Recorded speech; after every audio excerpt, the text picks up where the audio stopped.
Hey y'all, and welcome to the homestead. My name is Stephanie, and we are second season homesteaders. It's a whole new year. Hooray for that. On a 7-acre piece of land that we just got a couple years ago. Before that, we were solid dreamers for a good 10 years. So, over that time, we accumulated a lot of information.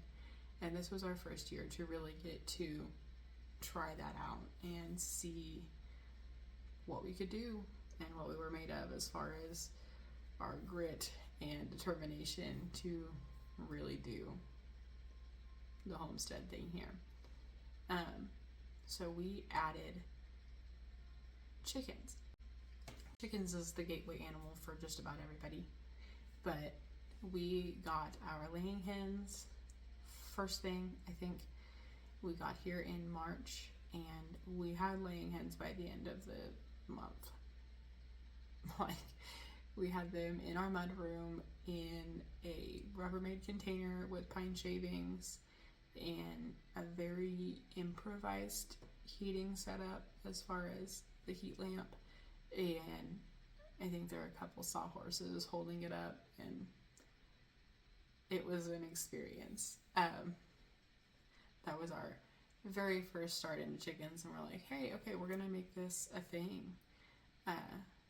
We knew we wanted our laying hens, and we knew we wanted to do chicken at least for ourselves.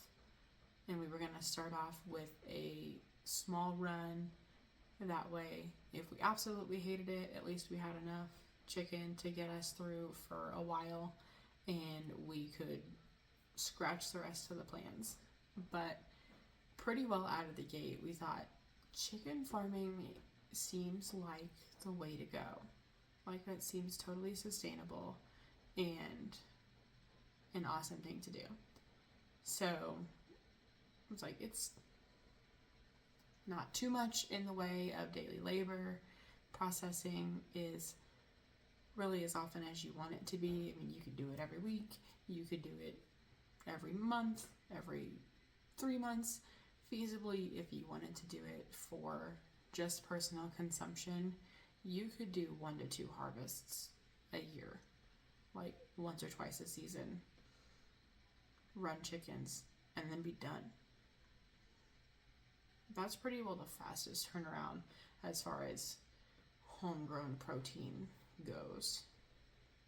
So let's look at what we actually did, because in tax time and whatnot, we've come across our numbers for the year, and numbers are a love-hate relationship for farming. I feel like everybody loves to just go buy the animals and do the thing, and we'll look at the numbers later. Well, now we're going to look at the numbers. So we did a total of 250 chicks, I think. And the way we did that was our first run, we started in April, I think. And yeah, like the 1st of April, we got our first meat chicks. And then in May, we had our first harvest, because I think we went all the way through from April to May. I think it was all of April and all of May, I want to say, that we were able to go through. We did 25 chicks just to kind of get our feet wet and get ourselves up and going. We'll run down pricing towards the middle end here, so just follow me and we'll go over how we did it and then what it cost. We got chicks. We pre-ordered all of our chicks. I had laying hens, meat chickens, and turkeys ordered by February, which feels really early as somebody who went from not doing this to doing this. It's just like, so the turkey that I just ate, I have to order before there's none left. Yes, you can go to Tractor Supply, you can go to whatever your local farm store is and probably get broiler chicks and run them just the same. This is all just to your level of comfort, really. We got our Cornish cross chicks from Meyer hatchery in the beginning. Then we ran into a supply issue and just got kind of priced out.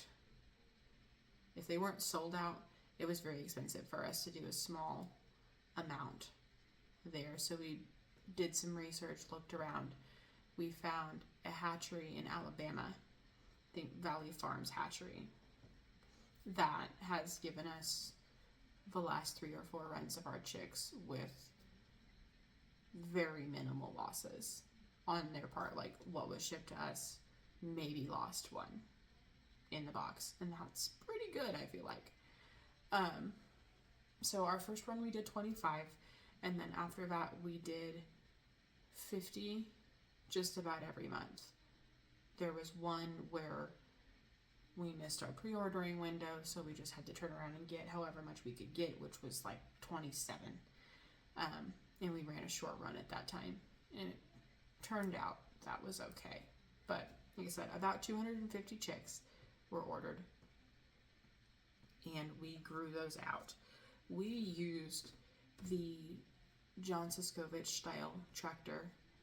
I built one of those and then turned around and built another one because those hold about 25 chicks per tractor, and we were turning into runs of 50, so we definitely needed 2.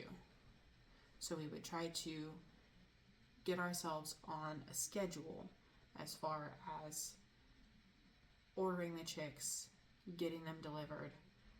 We had a really nice flow where we would process chickens, and then the next day, which is processing was usually on a Tuesday, and then Wednesday we would take the chickens that were in the brooder house and move them out to pasture, because now our 2 tractors are empty. We put our 50 chickens from the brooder onto the outside grass. Hooray! Turn the brooder over, muck it out, toss it outside basically to sun soak it. We try not to use bleach as much as we can. Might let the sun get to it, hose off any solids, and then we would have new chicks come. And you start the process over again. You put your heat lamp back down, get your shavings in there, get your small chick feeders, and you move on it. And then that cycle kind of rotates once a month.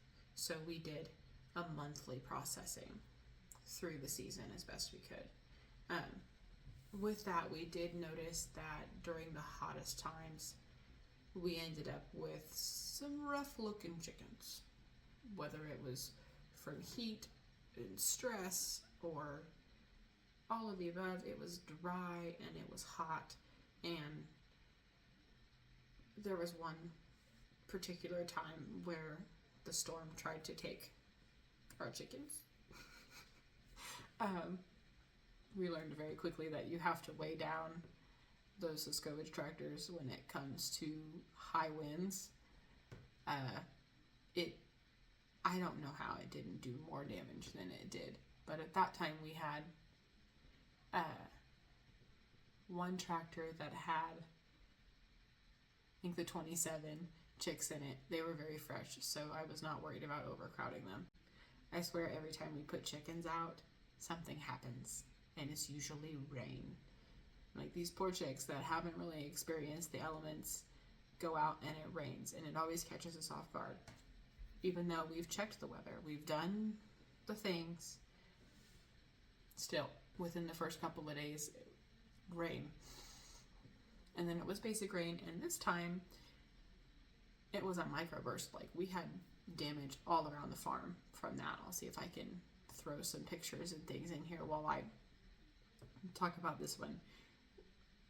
I think it rained for a whole 5 minutes, and all of a sudden the wind just comes out of nowhere, and like, we gotta go check on the chickens, and the tractors had been picked up and moved, like lifted and moved, And there's a group of turkeys just standing in the middle of the field.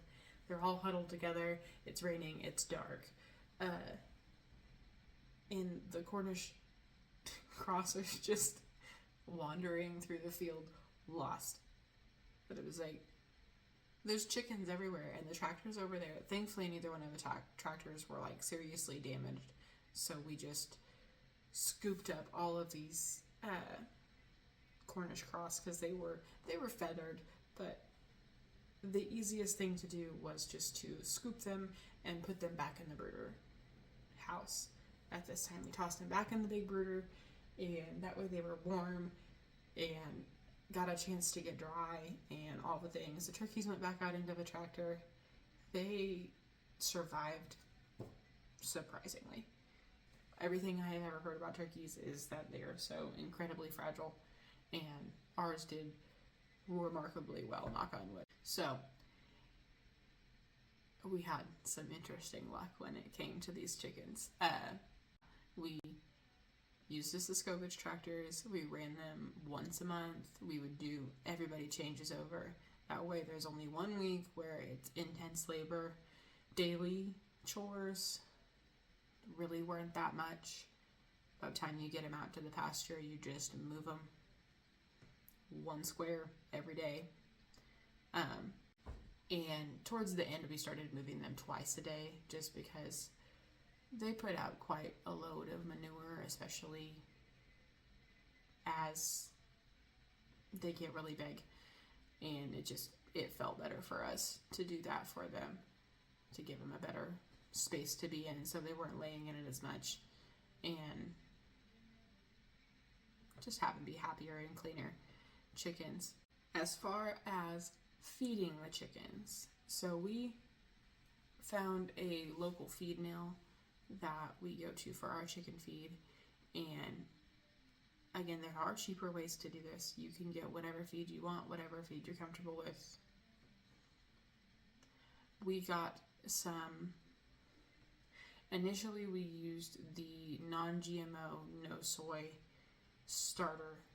broiler starter feed from the mill, and we kind of progressed from that to just plain non-GMO because we didn't see that much true benefit. We're contemplating going back to no soy just for the peace of mind with everything that goes on with a lot of soybean farming and things. No hate, but I'm just trying to keep things as clean as possible and just make myself feel better as far as the chicken we're feeding ourselves and feeding our families and the families of people that trust us with their food. And that's a pretty important thing. So we fed them starter. We didn't really progress into grower feed. Our starter feed is 20% for the chickens, and I really thought that was a solid number. And the starter gives plenty of selenium. It has fish oil in it and all kinds of nutrients and micronutrients that I feel like don't show up as much in the grower feed versus the starter feed. So we just choose to feed starter throughout and haven't really noticed any big issues with that. In the cooler months, we can get chickens all the way up to 9+ pounds. Especially at the end of the season, we had several that barely fit in the bags. It was insane trying to get those chickens in there. As far as processing goes, we invested in a couple of kill cones. I built our own kill cone station, for lack of a better word, just from recycled wood that I could find. Our scalder, we use an 80-quart turkey fryer from Academy. It works just as well, especially if you're only trying to do one bird at a time. If you're only doing stuff for your family, just do turkey fryer. Giant pot, hot water. That's all you need. Best scald temperatures between 150 and 155. Just dunk them for a few seconds at a time and start pulling feathers and see when it's ready. The wings are the best place to check for that. I gotta mentally walk myself back through this procedure, so if it takes me a second, that's why. At a chicken practice, that's what that is. So scalder was the turkey fryer, just a propane turkey fryer. The plucker, we did go ham. I know everybody's gonna tell you you don't need a plucker. You don't. But about the time we decided that we were gonna do this, and chicken farming was gonna be a thing that we were gonna try to do, like, as a business, for real, chicken farmers, we knew we needed a plucker. I will try to link below which one we got, because that was one thing that David got that I was not as involved in. But we did get one large enough that we would be able to do turkeys, just because. And a fun fact on turkeys, they're actually a lot easier to pluck than chickens. So we used the plucker much less for turkeys than we anticipated. But alas, we have the plucker. Next year, I think, well, this year now, this year I think we're going to add in more kill cones and look into an electric scalder, because our biggest issue in losing time, losing efficiency, was that damn scald pot. If you hear us talk about chicken processing, it's usually complaining about the pot. That drives us nuts. Getting that pot to hold temperature is a little rough, depending on your conditions. This is Kansas. It is windy all the time. All of the weather would be much better if there was more or less wind. And even though we had it under a covered space and didn't have a lot of issue with the flame going out, we had some issue keeping temperature. But alas, that's a whole problem for a whole other video. We'd like to get an electric scalder just to try to control the temperature a little better and be able to scald more than one bird at a time would be helpful for the scale that we're at the moment. After that point, plucking, then we do ice baths. Okay, so we do 2 different ice baths. There's your pink bath, which comes directly after plucking. Whole bird in the pink bath. The point is to cool it down as fast as possible to stop any decomposition, anything happening. That usually has a little bit of vinegar in it, just for fun. Vinegar, ice, water in a clean and sanitized container. And they sit there, depending on how we chose to do it, they would either sit there until we're about halfway through processing, because we would do kill, scald, pluck, pink bath for about half the birds, which could be 12, it could be 25, just depending on the day. And then after we got to that point, we would eviscerate. We are a 2-person team, just me and my husband, and that's it. As far as processing day goes. Well, the team also consists of people that watch over our tiny ones, just because they're a bit too small to be involved in processing just yet. Pink bath about half the birds, then we take them out and we eviscerate them. We've got a couple of folding tables that we clean and sanitize. We use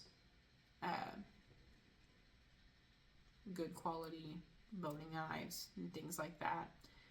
in general, in the kind of processing that we do, you're not coming into a lot of contact with bone. There is a decent amount of cartilage that gets cut that can dull your knife, but you don't come into a lot of contact with bone, so your knives stay pretty good throughout. Get through evisceration, and then we go into our second ice bath. We were keeping feet and hearts and lungs and all that for quite a while until we just didn't have enough of a market for them, and I have dozens of chicken feet in my freezer.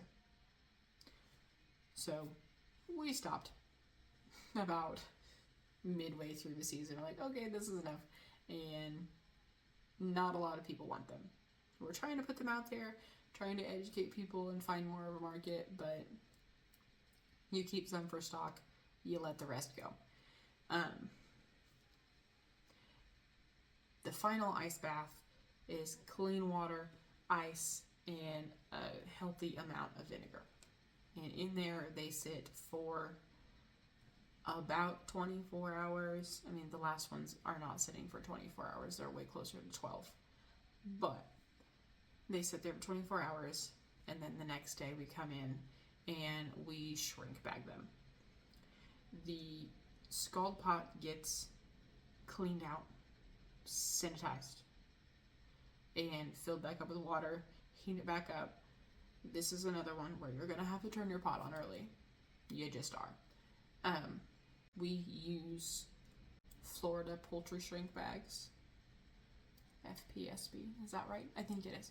I can link that down to them in the bottom. They are a US made company who has good, thick shrink bags that shrink up really well. We get some really pretty chickens from that setup.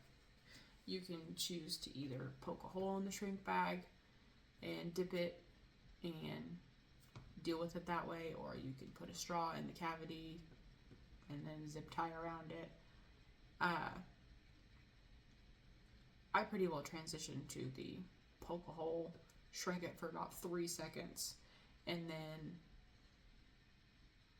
I maneuver the bag to make sure that we get any excess water out of there, because it never looks good to see your chickens in a puddle. Get the extra water out, dry the chicken off again, trim the tail, and slap a label on it. Our labels right now are just the generic ones that come with the shrink bags. You can get the bags, either the bag themselves, the bag and the zip tie, or the bag, the zip tie, and the label. We do bag, zip tie, and label. I think it's about, I want to say $35 for 50 bags. Don't quote me. I'll see if I can get that official number put in here somewhere. But we love their bags. We used them for chicken. We used them for turkey. They're awesome, as far as I'm concerned. And then you stick them in the freezer and you call it a day. But that's our process in a nutshell. I can definitely do a more in-depth video come chicken season where I can show you outside. I'm in my office and I can see the chicken shop outside if I look that way. We can definitely get outside and show you more of a in-depth processing video as to what the setup looks like and what we do when it comes down to that. And hopefully we'll have some additions this year that make our process faster, because that's our big struggle right now, is trying to make it go faster than it currently does. And with 2 people, I feel like there's a limit, but we haven't reached that yet, and we could totally do it. It's just, processing day is a very long day. Numbers, that's what everybody wants to know. Numbers. So our chicks were about $2.24 a chick. Doing whole season math, that's $560 in chicks. Usually when you order, they give you a plus a couple, just in case. and casualties on the way, in transport, and all kinds of things. But $560 in chicks. Then our feed cost for our non-GMO broiler starter, it's 20% protein. We had $1,615.98 in feed cost. So we total all that up, $2,175.98 just to buy the chicks and to feed them. Now, the Siskovich chicken tractors that I built, prices are going to vary depending on what exactly you build them out of and how you can source that. We pretty well abided by the plans and bought everything from insert big box hardware store here and went that route. It was about $250 per tractor, to be honest. May or may not be including the PVC feeder, but I'll try to throw in some pictures and maybe a little video of our tractors and what those turned out like. For the most part, I like them. They're really good. The building is kind of tedious. The first one I did the half lap joints that are recommended. The second one I didn't, because cutting half laps with a circular saw and whatnot is not my idea of a good time. The construction is really good though. Like, it traverses the terrain very well. So that would be included in expenses as well. But at home, you definitely don't have to use a Siskovich tractor. You can use a Salatin tractor. You can use whatever you want, whatever you can make, whatever you can find. If you're just doing this for home, the ball's in your court, really, with as much as it costs.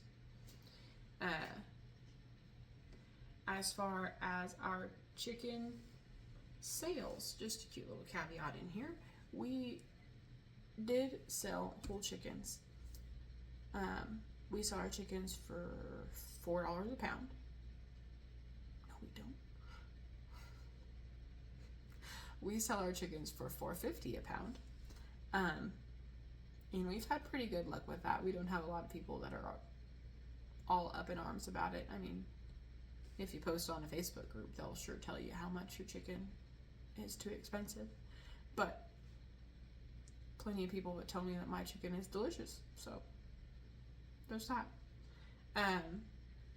In our chicken sales so far, granted, we have saved back pretty much enough chicken to get us through a year in the worst times, I think. We had about $4,733.66 in chicken sales. Now, just tallying off of chick cost, feed cost, in our chicken sales so far is a positive $2,557.68. Now that is not including the infrastructure that went into it. Yes, I should include the $500 that was in tractor costs, which would take us down to just over $2,000 in positive. I would still have a very small profit if I took into account the plucker and the scalder and the kill cones and all the other infrastructure things that I put in there. I mean, very, very small, but I would still have a profit number after that point. But given that that's kind of going to benefit us across the course of several years, then I'm not too worried about holding that in here with our numbers. But we're slowly proving that we can turn a profit being small scale chicken farmers. Our saving grace has been a local Facebook group, statewide Facebook group that caters to farmers serving the community with farm raised meats and products. That is really helping us out quite a bit. We do have a Facebook page. I don't have an Instagram directly for the farm. I have an Instagram for me and the homestead, but I do not have an Instagram for the farm, which we're looking into adding that. We're looking into doing more as far as a farm sign, a farm stand, more in the way of labels and things, just branding things a little bit more so we're more visible to the public as far as it's concerned. I did do a little bit of extra math for you if you're looking at, I want to grow 25 chickens for myself. What would that cost? So if you manage to get chicks at the same cost that I did, getting 25 chicks would cost you about $56. And going by the general math of one bag of feed per week, and you raise Cornish cross usually for 8 weeks, 7 to 9, depending on what you're looking for size wise and the time that you have. That makes feed costs come out to about $176. If you chose to build a Siskovich tractor, again, the price varies quite a bit between what kind of tractor you want to build and what materials you can manage to get a hold of easiest and cheapest for you. So the tractor cost, it could be upwards of $250, $300, the same that mine was. That would put your total at, let's call it between $475 and $500 to grow potentially all of your own chicken for a year, depending on your family size and your chicken consumption. Not bad. We usually averaged, we had several different numbers that came across through the season as we were kind of picking and tweaking and going through. We had some months that averaged about 5.5 pounds, and some months that could average at almost 7 pounds of chicken, like pounds per chicken, depending on all kinds of variables. So you could get 150 pounds of meat probably pretty easily when it comes to growing out these chickens. But that is that when it comes to our first year in chicken farming, and we are looking forward to this season. We're getting our chicken orders in. We are looking into breaking down chickens into parts and pieces. I will do another video on our turkeys and how that went for us and what we did. We are happy that you're here and hope to see you again in the next video. Thank you so much for watching.